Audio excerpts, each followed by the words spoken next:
बच्चों, आज हम पदार्थ के बारे में पढ़ेंगे। पदार्थ क्या है और पदार्थ की तीन अवस्थाएं कौन कौन सी हैं।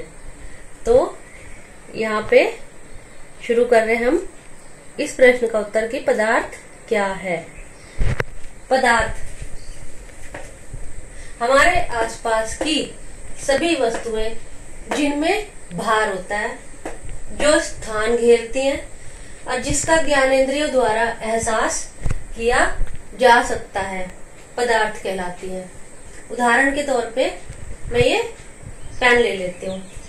ये हमारे आसपास की वस्तुओं में से एक चीज है और इसमें भार भी है। आप देख सकते हैं इसमें भार भी है और ये स्थान घेरती है। मान लीजिए मैंने इसको यहाँ पे रख दिया तो इस जगह का स्थान इसने इतना स्थान घेर लिया और जिसका ज्ञानेंद्रियों द्वारा एहसास किया जा सकता है। ज्ञानेंद्रिय, एक ज्ञानेंद्रिय हमारी आंखें भी है, हम इसको देख भी सकते हैं, तो ज्ञानेंद्रियों द्वारा एहसास किया जा सकता है, पदार्थ कहलाती है। मुझे आशा है पदार्थ आपको समझ आ गया होगा। अणु पदार्थ की संरचना का अति सूक्ष्म कण है जो स्वतंत्र अवस्था में रह सकता है। परमाणु पदार्थ की संरचना का अति सूक्ष्म कण है जो स्वतंत्र अवस्था में नहीं रह सकता है। पदार्थ का वर्गीकरण पदार्थ का वर्गीकरण दो प्रकार का होता है। एक तो पदार्थ का वर्गीकरण है भौतिक वर्गीकरण और एक वर्गीकरण है रासायनिक वर्गीकरण। आज हम भौतिक वर्गीकरण के बारे में जानेंगे। भौतिक वर्गीकरण पर उससे पहले हमारा सवाल है कि हमको वर्गीकरण की क्यों आवश्यकता है, पदार्थ के वर्गीकरण की क्यों आवश्यकता है। तो पदार्थ का वर्गीकरण लक्षणों, गुण, उपयोगिता के आधार पर करना पड़ता है। इसको मैं आपको ऐसे समझा सकती हूँ कि मान लीजिए कांच का ग्लास है, तो ये कांच का ग्लास तो कांच का ही अच्छा लगेगा।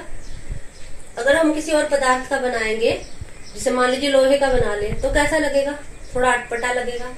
उसी तरह से मान लीजिए ये हथौड़ी है, अगर ये कांच की होगी तो कैसी लगेगी, अच्छी नहीं लगेगी ना। और ना ही हम इसका जो इसकी उपयोगिता है वो पूरी हो पाएगी, क्योंकि कांच की हथौड़ी होगी, इससे तो हमें कई मजबूत चीजें तोड़नी पड़ती है या कई मजबूत जगह इसका प्रयोग करना पड़ता है।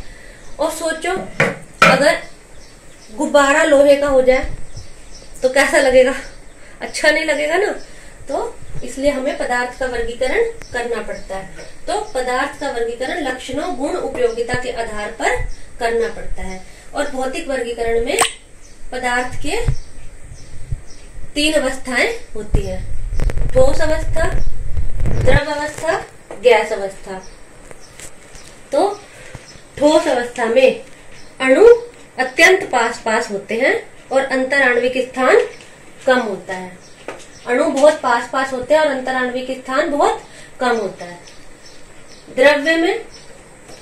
द्रव्य में अंतराण्विक स्थान जो है वो अधिक होता है और अणु जो है ठोस की अपेक्षा अधिक दूर होते हैं। और गैस में अणु बहुत दूर दूर होते हैं। गैस में देखो अणु बहुत दूर दूर होते हैं और अंतराण्विक स्थान भी बहुत अधिक होता है। अब ठोस के उदाहरण देख लीजिए। ठोस के दो उदाहरण है पत्थर और कार। द्रव्य के दो उदाहरण देख लीजिए, दूध और पानी। और गैस के दो उदाहरण देख लीजिए, कार्बन डाइऑक्साइड और ऑक्सीजन। तो ये पदार्थ की तीन अवस्थाएं भी हो गई और उनके दो दो उदाहरण भी हो गए। अभी हम बार बार यहाँ पर बात कर रहे थे अंतराण्विक स्थान क्या होता है। तो दो अणुओं के बीच के स्थान को अंतराण्विक स्थान कहते हैं। यानी ये दो अणु हैं, इनके बीच का जो स्थान है उसको हम अंतराण्विक स्थान कहते हैं।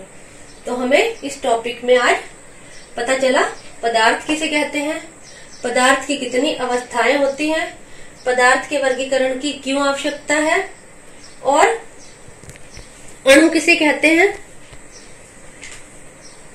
ठोस पदार्थ किस प्रकार द्रव्य और गैस से, ठोस पदार्थ द्रव्य और गैस से किस प्रकार से अलग है। इतने प्रश्न आज हमने इस टॉपिक में समझे हैं। मुझे आशा है आपको ये पदार्थ की संरचना, उसके प्रकार काफी समझ में आए होंगे। धन्यवाद।